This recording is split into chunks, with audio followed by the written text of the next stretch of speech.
hi students, welcome to Comfort Session Podcast, a comfortable conversation with Surabaya Cambridge School.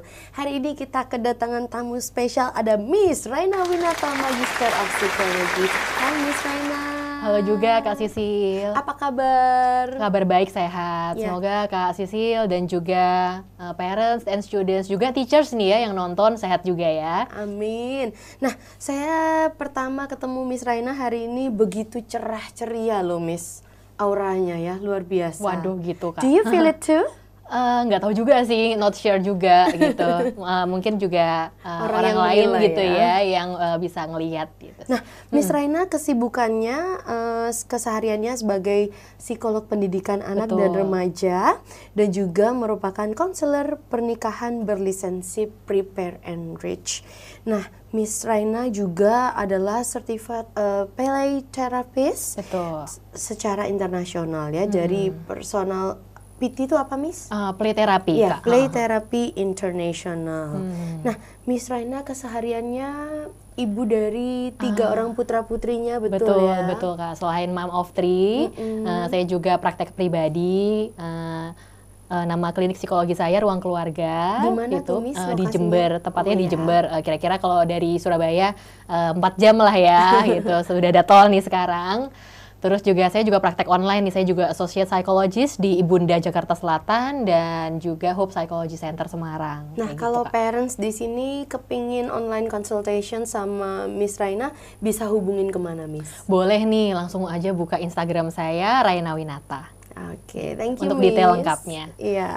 Jadi hari ini kita berkesempatan bersama dengan Miss Raina untuk menyelidiki fenomena menurunnya rentang perhatian anak-anak Gen Z dan juga peran gadget atau gawai dalam fenomena ini serta pencegahan dan juga penanganannya.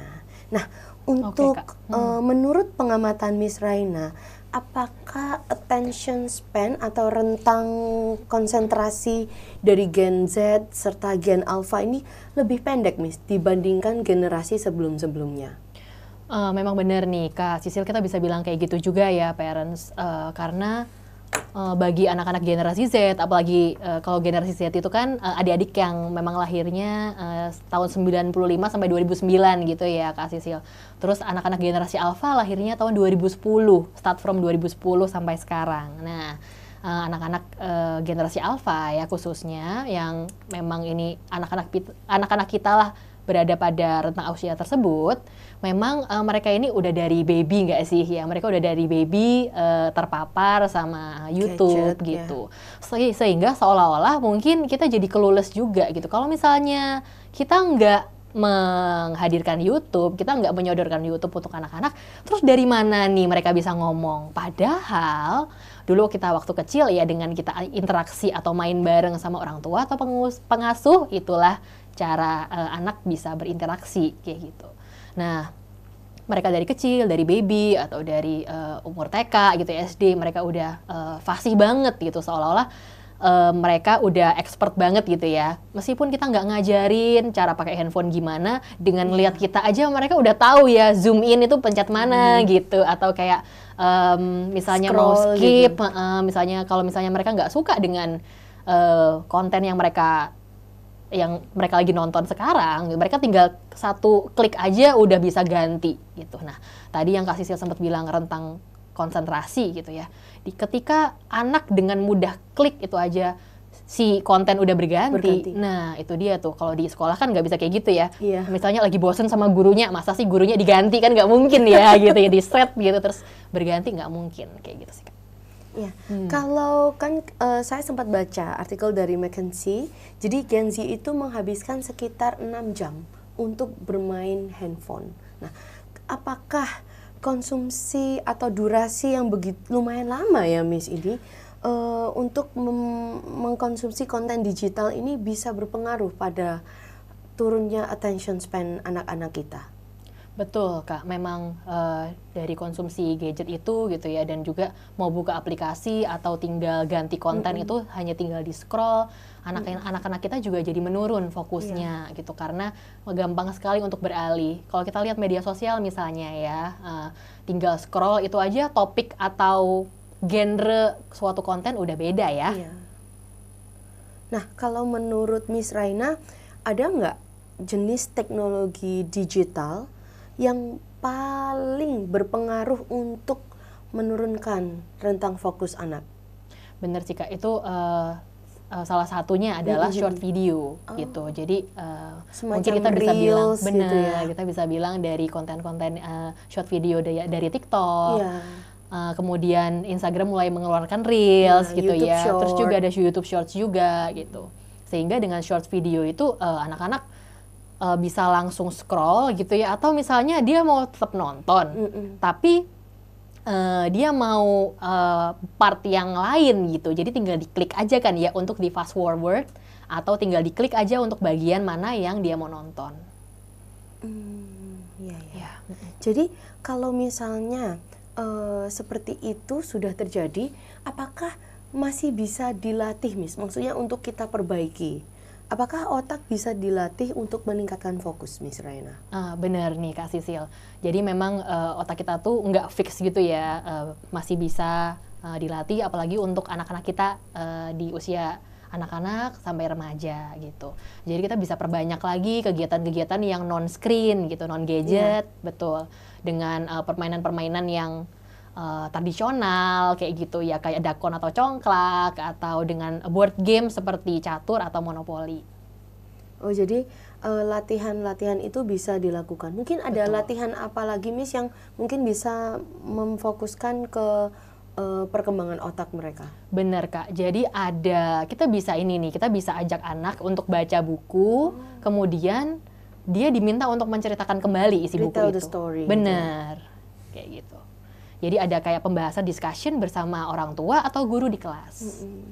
Nah, kalau tadi kan pengaruh teknologi nih, Miss, apakah ada pengaruh lain atau distraksi lain sampai membuat kita itu sulit fokus dalam waktu yang lama? Kita sulit fokus dalam waktu yang lama gitu ya, selain distraksi. Iya. Apa yang bikin kita jadi nggak fokus gitu Betul. ya. Bisa juga dengan ini sih Kak, gimana misalnya dari tugas-tugas yang diberikan guru gitu ya. Kita sebagai guru gitu ya atau pengajar, kita juga perlu aware juga bahwa active learning, ketika anak-anak involve untuk praktek itu tidak selalu kayak gitu adalah pembelajaran yang terbaik. Perlu kita mix juga gitu dengan yang berupa hafalan gitu untuk bisa meningkatkan konsentrasi anak gitu. Nah, kalau menurut Miss Raina, sebenarnya apa sih yang membuat anak itu sulit untuk fokus dalam rentang waktu yang lama? Nah, kita perlu tahu dulu nih bahwa fokus tuh bukan berarti kayak fokus gitu ya, bukan berarti kayak gitu banget gitu ya. Tapi fokus sendiri tuh adalah bisa dibilang akumulasi nih Kak, gitu, dari nutrisi juga gitu. Dimana ya memang klasik sih ya gitu, tapi balik lagi kita ke makanan-makanan yang bergizi seimbang gitu, seperti kayak ikan, terus daging, ayam kayak gitu, dan juga sayur-sayuran hijau dan buah. Itu sih yang bisa membantu bikin kita lebih fokus. Kita juga nggak perlu terlalu kayak meng-highlight suatu suplemen sih gitu. Kembali aja ke makanan-makanan yang natural kayak gitu. Oke. Nah, Miss Raina, kalau misalnya kita sekarang sebagai digital native ya, yang apa-apa dilakukan atau bekerja, anak-anak pun menggunakan laptop dan handphone mereka untuk mengerjakan tugas. Jadi ini sepertinya mereka itu udah terbiasa untuk multitasking gitu, Miss. Kerja tugas sambil dengar musik, kadang sambil browsing juga untuk lihat literasi seperti itu. Nah, menurut Miss Raina, apakah multitasking ini baik atau malah bisa mengurangi kemampuan fokus anak? Nah, ini pertanyaannya bagus banget nih ya. Jadi memang salah satu keunikan gitu ya, atau kelebihan dari anak-anak generasi Z dan generasi Alpha adalah mereka memang bisa kerja multi screen gitu Kak. Nah, jadi di depan ada laptop gitu ya, di samping ada tab gitu, dan ini ada handphonenya gitu. Mungkin saya nggak ngerti ya cara kerja mereka sharing files atau gimana gitu. Jadi itu bisa jadi salah satu kelebihan mereka sih sebagai generasi Z dan generasi Alpha kayak gitu. Tapi mungkin dari situ kita sambil pantau ya gitu. Kita sebagai orang tua dan guru sambil pantau. Ini kira-kira anak-anak dengan 2 atau 3 screen ini malah dia mempercepat, malah bikin dia jadi makin cepat beres tugasnya, jadi makin berkualitas, atau malah jadi bingung nih gitu, atau malah jadi gampang ke distract nih ya dengan adanya 2 atau 3 gadget itu. Kayak gitu sih Kak. Nah, kalau dari Miss Raina sebagai seorang psikolog anak dan remaja, sebaiknya untuk waktu penggunaan gadget setiap harinya itu apakah harus dibatasi atau seperti apa, Miss Raina? Memang lebih baik dibatasi sih Kak. Jadi kita bilang mungkin anak playgroup gitu ya, 30 menit sehari, anak TK 1 jam sehari dengan pantauan orang tua dan konten yang memang edukatif sesuai usia. Terus anak-anak SD ke atas 2 jam sehari gitu. Ya karena mereka kadang-kadang kayak aku kan kerja tugasku adanya di misalnya Google Classroom atau apa, dan itu harus menggunakan gadget untuk mengaksesnya seperti itu, Bis. Screen time di sini yang dimaksud adalah waktu untuk entertainment gitu sih Kak. Gitu. Itu udah di luar kalau memang ada tugas gitu ya dari Google Classroom. Oke. Gitu. Jadi kalau itu nggak masalah ya? Nggak masalah gitu, karena yang dimaksud screen time adalah kegiatan anak kayak chatting atau entertainment lainnya menggunakan gadget kayak gitu. Nah, menurut Miss Raina, apa tantangan terbesar dalam meningkatkan fokus anak di dunia digital ini? Tantangan terbesarnya nih ya Kak, yaitu masalah emosi sih Kak, kalau yang saya lihat gitu ya, bahwa meskipun ketika bosen tinggal buka handphone gitu ya, waktu lagi sebel atau lagi bad mood, lagi sepi gitu, itu sepi nih gitu, tinggal buka handphone aja gitu ya. Tapi ternyata anak-anak generasi Z, apalagi generasi Alpha, rentan punya masalah emosi Kak, mudah marah, mudah cemas, mudah insecure, dan mudah sedih kayak gitu. Itu sih terhadap challenge. Mungkin konten yang mereka lihat itu sangat mempengaruhi mental mereka. Betul, sangat mempengaruhi cara anak-anak kita ini berpikir dan merasa gitu emosinya. Nah, selain penggunaan gadget, apa saja sih Miss mungkin kebiasaan-kebiasaan tertentu yang bisa mempengaruhi fokus mereka? Selain penggunaan gadget betul. Gitu. Namanya anak-anak dan remaja gitu ya Kak ya. Meskipun anak kita udah SD atau SMP, SMA, itu juga bukan berarti kita merasa dia kan udah besar, harusnya ngerti dong tugasnya gitu ya. Tapi juga pendekatan orang tua ke anak itu juga perlu, ngobrol antara orang tua dan anak juga perlu, kayak gitu sih Kak. Terus juga memang ini sih, kita sebagai orang tua juga perlu mencontohkan gitu ya. Misalnya nggak ada gadget di atas meja makan, kayak gitu. Karena kadang-kadang kan, apalagi anak-anak kecil gitu ya, kan taunya orang tua main handphone gitu ya, padahal mungkin itu kita lagi kerja atau bales chat dari customer gitu ya, gitu. Tapi kan anak-anak taunya kita pegang handphone dan terus menerus gitu sih. Jadi mungkin kita bisa tetapkan nih ya diet gadget gitu. Maka di area-area tertentu di rumah atau di jadwal atau waktu tertentu di rumah kita bisa menaruh dulu handphone kita atau gadget lainnya. Nah, selain diet gadget ini, Miss, kebiasaan apa yang mungkin harus ditingkatkan, yang mungkin orang tua dan anak bisa lakukan bersama agar kemampuan fokus anak meningkat, Miss? Kita bisa diskusi tentang diskusi sama anak, orang tua bisa diskusi sama anak terkait sama interest anak sih, Kak, gitu. Jadi misalnya nih, contoh, interest anak mungkin macam-macam ya, ada anak yang suka dinosaurus kayak gitu, ada anak yang suka planet gitu, ada anak yang suka tentang animals, bener kayak gitu, atau mungkin ada yang suka tentang negara lain gitu ya, ada yang suka tentang bener kayak gitu. Nah itu sih yang bisa kita jadikan untuk bahas bareng anak kayak gitu. Karena ketika ngobrol, mungkin apa yang terjadi dengan fokus anak? Nah, karena pengetahuan mereka bertambah, itu mereka juga konsentrasi, atensi juga, itu juga meningkat, kayak gitu sih Kak. Ketika kita perbanyak lagi interaksi bersama real people. Nah, Miss Raina, gimana sih cara membedakan kesulitan fokus yang diakibatkan gadget berlebihan atau kesulitan fokus karena anak ini adalah, mohon maaf, ADHD? Oke. Untuk diagnosis ADHD sendiri memang perlu diamati, diobservasi gitu ya dengan berbagai assessment oleh profesional ya, parents. Cuman kalau misalnya kita lihat nih ciri-ciri ADHD sendiri gitu.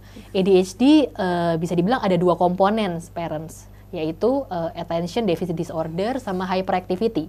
Attention deficit disorder atau gangguan pemusatan perhatian itu misalnya ketika apakah anak kita sulit fokus dalam mengerjakan tugas, terus misalnya barang-barangnya berantakan, sering kehilangan atau ketinggalan barang gitu, atau ketika dia dikasih tugas dia menolak atau nggak suka ngerjain tugas gitu. Kalau komponen hyperactivity ini contohnya misalnya ketika anak kita lari-lari di saat yang tidak tepat, kemudian juga misalnya kalau lagi papa mamanya lagi ngobrol atau mama lagi ngomong sama miss di sekolah, itu anak cenderung menyela pembicaraan. Nimbrung gitu. Betul. Ya? Nah, diagnosis ADHD sendiri dapat ditegakkan ketika anak berusia 7 tahun. Kayak gitu.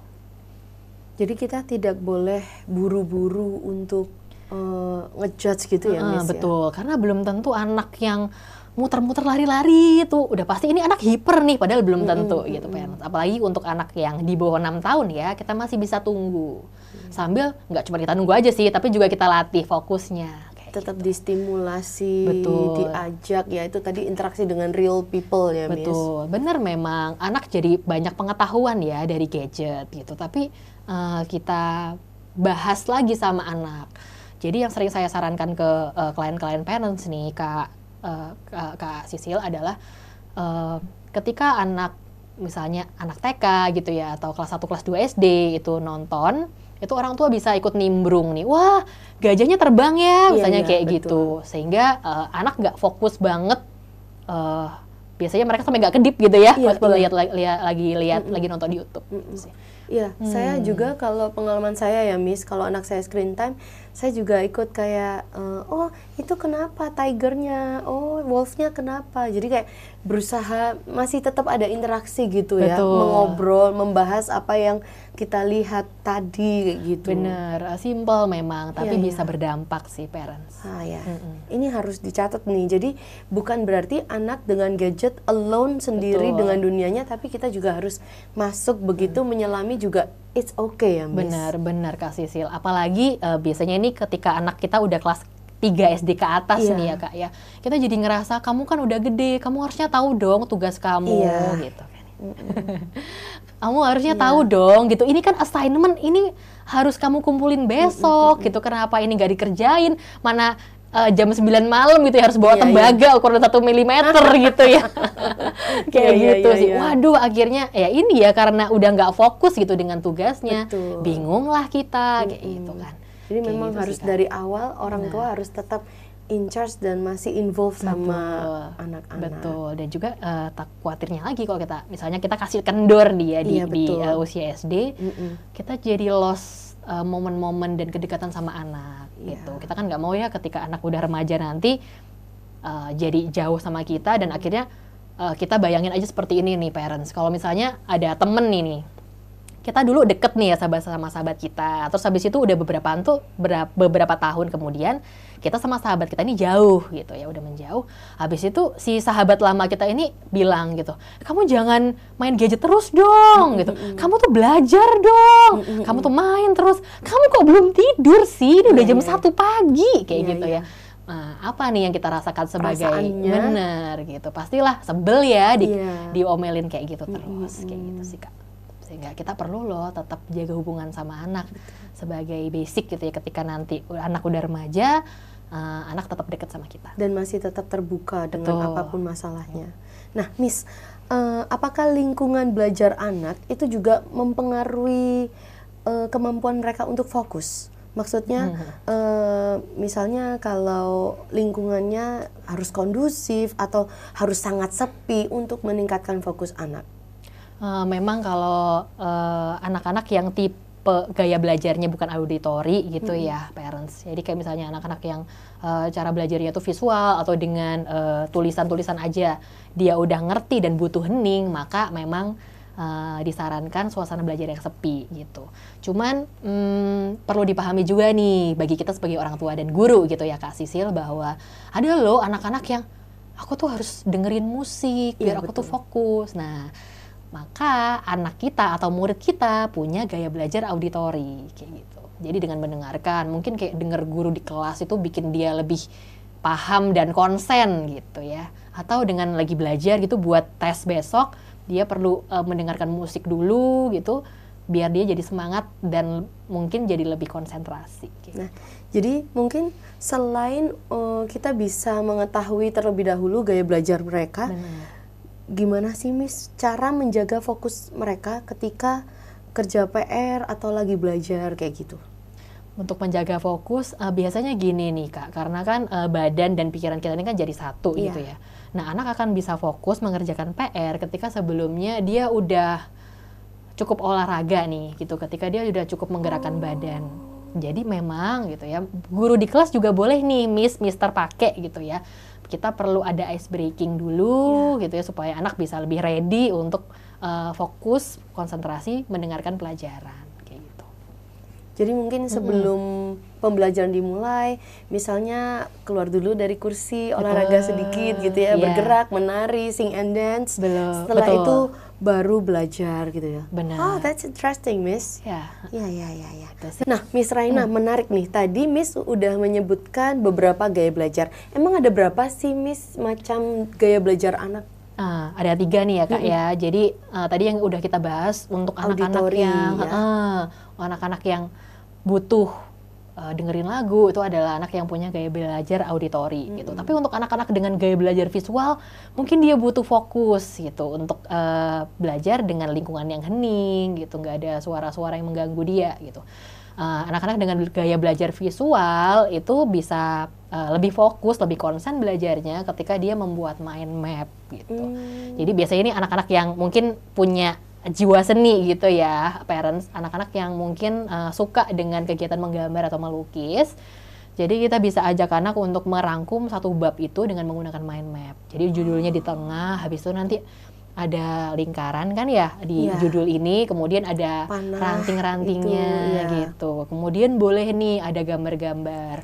Misalnya sampai sekarang tuh aku tuh juga lupa nih ya Kak ya dengan tumbuhan yang monokotil dan dikotil, misalnya kayak gitu. Nah, bagi anak dengan gaya belajar visual tuh bisa diterapkan nih. Mereka bisa gambar sendiri. Bener, daunnya gimana, akarnya. Nah, gitu, batangnya kalau dikotil tuh begini, kalau monokotil tuh gini, kayak gitu. Nah, ada satu gaya belajar lagi nih Kak, namanya gaya belajar kinestetik. Oh, anak dengan gaya belajar kinestetik pasti paling aktif bergerak ya. Dan mereka paling seneng diajak belajar dengan field trip gitu.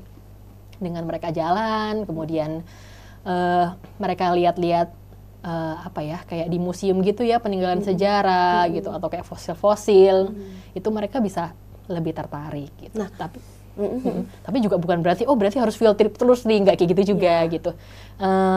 Khususnya anak dengan gaya belajar kinestetik gitu ya, mereka bisa sambil bergerak juga gitu, sambil mengambil gambar atau gimana gitu, sehingga anak bisa lebih fokus gitu belajarnya dengan bergerak, misalnya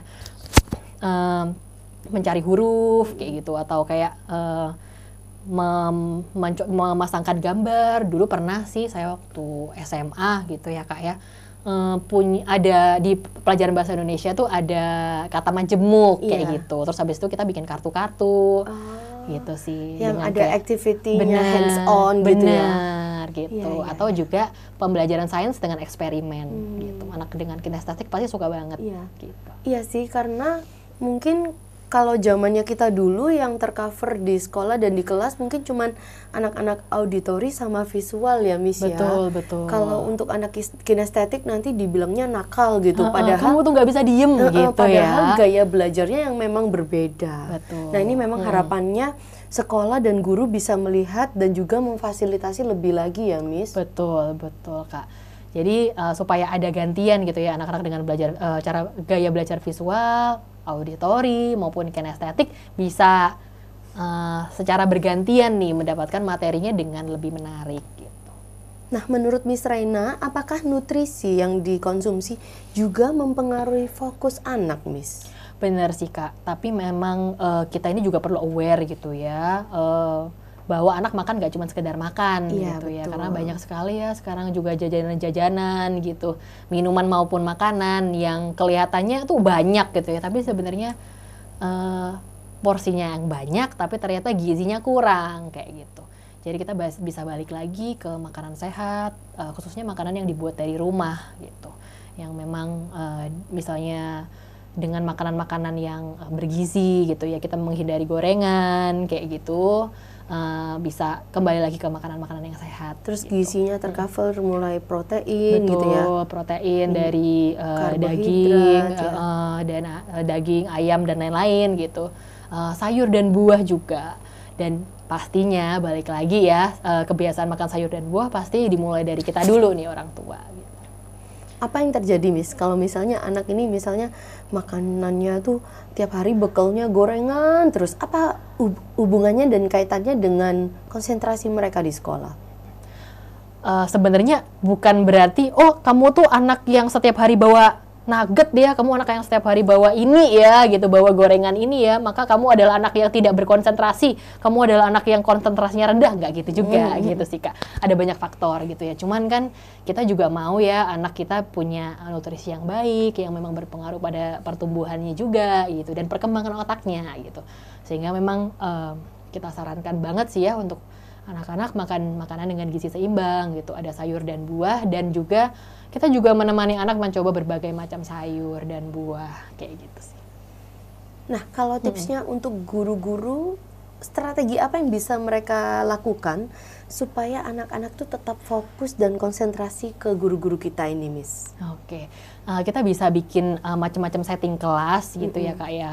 Pasti juga guru-guru di SIS juga sering banget ya kasih berbagai macam gaya belajar dan berbagai macam setting belajar gitu, nggak cuman kayak one way aja dari guru-guru, tapi juga ada diskusi, kemudian anak-anak presentasi. Harapannya kan bagi kelompok yang presentasi itu kan dia fokus gitu ya, fokus, dia baca, terus mau nggak mau kan dia jadi baca dan ngetik di kayak PowerPoint atau Canva-nya gitu kan ya, di slides-nya, kemudian dia ngomong lagi ke teman-temannya, harapannya juga dia jadi lebih inget gitu. Dan juga anak-anak yang lain juga jadi memperhatikan gitu ya, karena gurunya tuh ganti-ganti orang kayak gitu. Selain itu juga kita bisa balik lagi sih ke kuis-kuis zaman dulu gitu loh Kak, gitu, yang memang anak-anak generasi Z, generasi Alpha tuh juga nggak tahu gitu ya. Mungkin kalau zaman kita kecil dulu ada ya Family 100 gitu, atau Who Wants to be a Millionaire kayak gitu, itu bisa kita angkat lagi sih gitu. Bisa diimplementasikan di kelas. Bener ya. gitu. Seru banget sih Miss kayaknya. Karena gimana pun anak-anak butuh sih. Misalnya kayak gini, ketidakmampuan hidung dalam mencium, apa namanya kayak gitu. Angkat tangan. Anosmia. Gampang ini jawabannya. Padahal kita nggak janjian loh ya, pertanyaan itu tadi ya. Luar biasa. Iya, seru banget ya Miss. Gitu sih. Jadi anak-anak perlu tahu juga, dan ada pembahasan gitu. Apa sih gunanya aku belajar ini gitu. Karena mungkin aja anak-anak, apalagi anak-anak generasi Z dan generasi Alpha ya Kak ya, yang bener-bener menganggap orang tua dan guru tuh sebagai temen gitu ya. Jadi mungkin orang tua ngelihatnya mereka nggak sopan gitu, tapi mereka juga sebenarnya ingin berkolaborasi sebenarnya dengan kita. Nah, kita misalnya nih ada anak yang bilang, Miss ngapain sih Miss aku belajar atmosfer, aku tuh nggak mau kerja di BMKG tau nggak sih Miss gitu. Aku mau jadi astronot misalnya. Bener, aku ngapain sih aku belajar monokotil di kotil, aku tuh nggak mau jadi ahli botani loh Miss, misalnya kayak gitu ya. Aku nih mau nerusin bisnisnya papa aku nih kan mau nerusin tokonya mama aku, dan aku tuh nggak butuh ini gitu kan ya. Nah, sehingga itu loh kita gitu sebagai kepala sekolah, guru-guru yang memang kita perlu edukasi anak-anak, apa sih gitu, gunanya kamu belajar ini, apa sih aplikasinya dalam kehidupan sehari-hari. Kalaupun misalnya ilmu ini nggak kepake, paling nggak daya konsentrasi yang dilatih. Ini untuk melatih daya ingat kamu, nah ini untuk melatih kemampuan konsentrasi atensi kamu, nah kayak gitu sih. Sehingga mungkin kamu nanti mau jadi dokter gitu ya kan, jadi kamu jangan sering-sering buka protap di depan pasien kamu gitu. Kamu ada memang materi-materi yang perlu kamu hafal gitu, resep-resep yang memorize. Bener. Tuh kamu mau jadi dokter, atau misalnya kalau mau kerja di hukum atau perpajakan kayak gitu ya kan, harus hafal ya pasal-pasalnya kayak gitu ya. Dan masih banyak lagi ya profesi-profesi yang masih membutuhkan kemampuan konsentrasi. Gitu kan. Betul banget sih Miss, karena anak sekarang tuh sangat kritis ya. Bener. Mereka itu bisa ngeyel, bisa memutarbalikan pertanyaan gitu ya, hanya demi untuk tidak melakukan tugas dan kewajiban mereka gitu. Wah, ini bisa dipelajari di jawabannya ya Mama Papa semuanya, karena untuk melatih daya ingat mereka. Betul. Luar biasa Miss Raina. Nah Miss, kan tadi kita udah bahas nih, ternyata ngobrol dan interaksi dengan orang tua serta anak itu juga bisa meningkatkan fokus anak. Nah, sekarang saya mau tanya, apa yang harus kita cegah supaya fokus anak tetap terjaga dan tidak ada penurunan orang tua di rumah khususnya?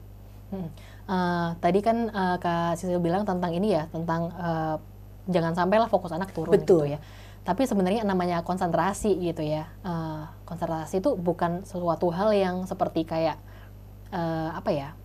suatu hal yang akan permanen gitu. Iya. Sama kayak daya tahan tubuh kita lah gitu. Daya tahan tubuh kita dari virus flu misalnya gitu. Kadang naik, kadang turun gitu ya. Begitu juga konsentrasi kita sebagai orang dewasa. Begitu juga konsentrasi anak-anak kayak gitu sih. Jadi mungkin bukan kayak gimana supaya si konsentrasi ini nggak turun sama sekali gitu ya Kak ya. Mungkin yang kita perlu perhatikan gimana untuk mengimprove gitu dan mungkin kayak menjaga gitu ya supaya anak-anak tetap konsen terus gitu ya, kita usahakan gitu. Ini bisa jadi topik yang menarik juga sih untuk kita bahas bareng anak kita gitu. Apalagi anak-anak SD, SMP, SMA juga udah mulai sudah tahu interestnya apa. Benar gitu. Kita bisa edukasi ke anak-anak SD, SMP, SMA khususnya kelas 3 SD ke atas tentang apa sih itu konsentrasi gitu.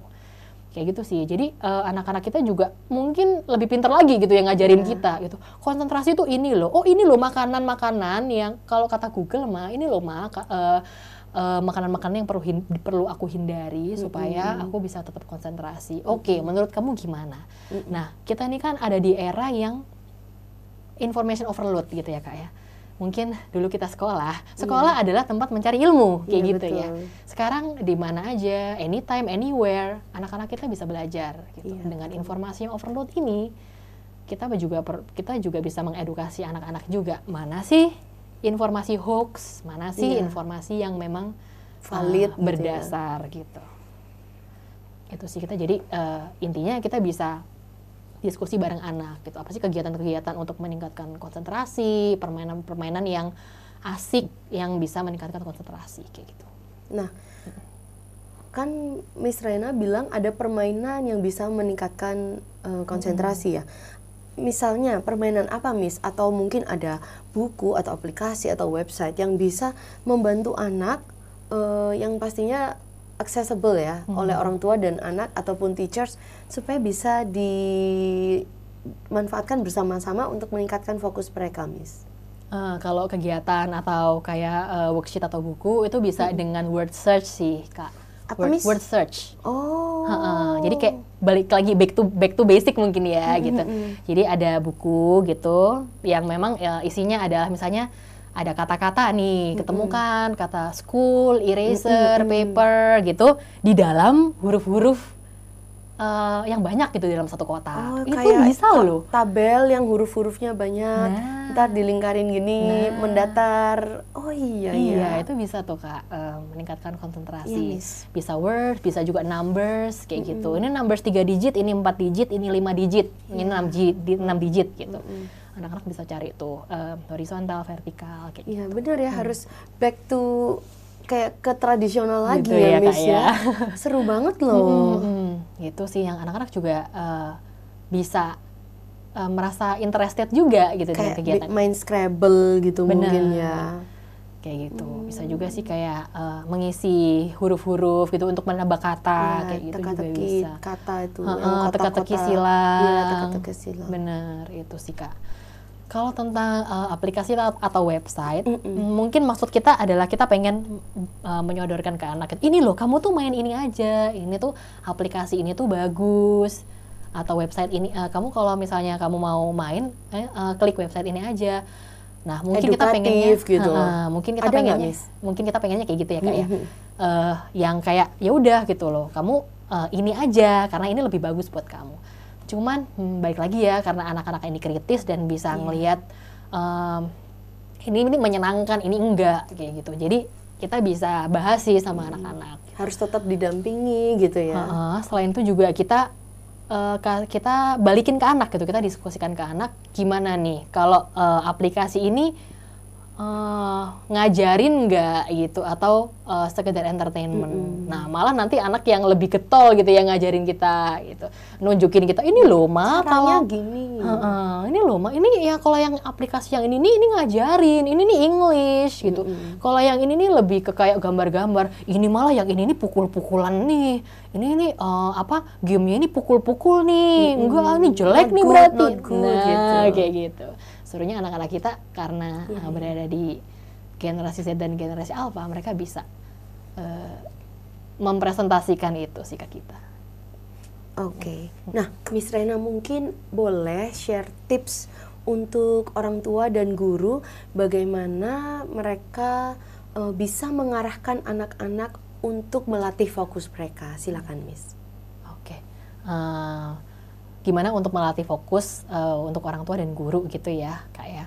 Nah kita bisa share ke anak nih, jadi fokus ini apa sih artinya gitu, jadi kita bisa diskusi bareng anak gitu, terus mungkin mereka cari tahu sendiri gitu, atau mungkin mereka udah tahu nih gitu, atau mungkin Miss di sekolah udah bilang gitu, ayo dong yang fokus gitu. Jadi kita diskusi sama anak, menurut kamu fokus itu apa sih kayak gitu, dan apa sih gunanya fokus. Fokus itu bikin kita jadi ngerti pelajaran, misalnya bikin jadi nilai ulangan jadi bagus, misalnya kayak gitu. Karena itu juga ya yang beda gitu. Mungkin dulu waktu kita kecil tuh kayak kita pengen banget gak sih dapat nilai yang bagus gitu. Tapi kalau anak-anak zaman sekarang kayaknya belum tentu ya parents kayak gitu sih. Jadi apa sih gunanya punya fokus ini? Oh berarti terus kan anak jawab gitu ya, apa sih gunanya punya fokus yang tinggi, fokus yang baik. Terus kita bilang, oh jadi punya fokus yang baik tuh perlu ya gitu. Kita menekankan kayak gitu, kita bikin lebih ini lagi gitu ya, bikin ngerasa penting lagi si fokus ini. Kemudian kita nanya, ini gimana ya cara naikin fokus, gimana ya supaya kita lebih fokus, cara melatihnya gimana, kayak gitu sih. Ya, jadi kita mereka harus mengarahkan ya, Miss. Bener. Terus kita juga bisa ajak anak-anak juga, oh iya ya ini ya olahraga yang membutuhkan fokus, misalnya basket, kayak gitu. Basket atau mungkin bulu tangkis mungkin ya harus fokus ngejar koknya, kayak gitu ya. Sebenarnya dengan mengkoordinasikan apa yang kita lihat dengan gerakan kita, itu dalam psikologi namanya visual motor, itu juga bisa melatih konsentrasi. Kayak gitu sih Kak. Makanya olahraga ini memang kita nggak bisa anggap remeh gitu sih parents. Olahraga bisa banget sangat berpengaruh betul ya, untuk meningkatkan fokus anak ya. Nah, gitu. Kalau sekarang boleh dong Miss tips dan pesan dan motivasi untuk putra-putri kita di luar sana agar mereka lebih konsentrasi dan fokus lagi untuk menyelesaikan tugas dan kewajiban belajar mereka. Silakan Miss Raina. Oke. Untuk parents and teachers gitu ya, dan juga murid-murid yang nonton, mungkin kita perlu tahu dulu nih apa sih fokus itu dan kenapa kita harus fokus, apa sih pentingnya memiliki fokus yang baik. Habis itu gimana cara meningkatkan fokus ini. Wah ternyata banyak ya cara-cara yang bisa kita pakai untuk meningkatkan fokus. Kalau misalnya kamu punya tugas, murid-murid misalnya kamu punya tugas yang kamu rasa kamu bingung harus mulai dari mana, atau aduh ini kok tugasnya sulit, kamu bisa juga loh main task atau tugas utama itu kamu breakdown menjadi beberapa subtask atau tugas yang simple. Misalnya kalau ada tugas writing misalnya ya misalnya ada tugas writing 1000 kata gitu. Terus murid-murid merasanya ini sulit gitu ya, atau mungkin waduh kalau misalnya aku pakai ChatGPT, ini ada guru yang punya aplikasi yang sama, jadinya ketahuan nih, aduh aku harus ngarang dong gimana nih. Nah itu bisa kita breakdown juga nih dari beberapa subtask. Misalnya main tasknya adalah membuat tulisan 1000 kata tentang Perang Dunia Pertama kayak gitu. Nah gimana nih cara menyelesaikannya? Yang pertama buka laptop kayak gitu. Yang kedua, buka resource dari guru gitu. Yang ketiga, buka resource tambahan. Yang keempat, menuliskan kalimat pertama, misalnya kayak gitu. Yang kelima, membuat paragraf pertama. Yang keenam, membuat 1 halaman. Kira-kira kalau pengalaman saya nih ya, 1 halaman tuh biasanya 500 kata. Bener nggak ya murid-murid ya? Terus baru kita yang ketujuh menyelesaikan semua, yang ke-8 adalah submission atau mengumpulkan tugas kayak gitu. Jadi tugas-tugas yang kamu dapatkan dari guru-guru tolong jangan dijadikan burden ya atau beban gitu. Kamu juga perlu tahu apa sih gunanya kamu menyelesaikan tugas itu kayak gitu. Dengan fokus ya atau dengan sungguh-sungguh dengan konsentrasi. Nah, gimana? Tadi udah dengar sama-sama kan tips dari Miss Raina supaya kalian tetap bisa fokus dan pastinya konsentrasi untuk menyelesaikan tugas. Miss Raina, thank you so much. Sama-sama. All the way from Jember to Surabaya Cambridge School. Thank you so much, Miss, atas waktunya. Sama-sama Kak Sisil, makasih juga. Thank you Surabaya Cambridge School for having me. Semoga pembicaraan kita ini bermanfaat ya untuk parents, teachers, and students. Pastinya Miss, dan hari ini juga kita udah belajar bersama-sama untuk menjaga dan mengimprove fokus dari anak. Pastinya kita juga berharap putra-putri kita dengan fokus dan konsentrasi yang mereka miliki bisa belajar lebih baik dan pastinya untuk kepentingan mereka untuk memajukan bangsa dan negara. Thank you so much Miss Raina. Sama-sama. Semoga kita nanti bertemu di lain kesempatan ya. Amin, semoga ya. Alright, parents and students, thank you so much for watching this Comfort Session podcast. Well, don't forget to watch another videos of Surabaya Cambridge School YouTube channel. Well, see you at the next session. Bye! Bye!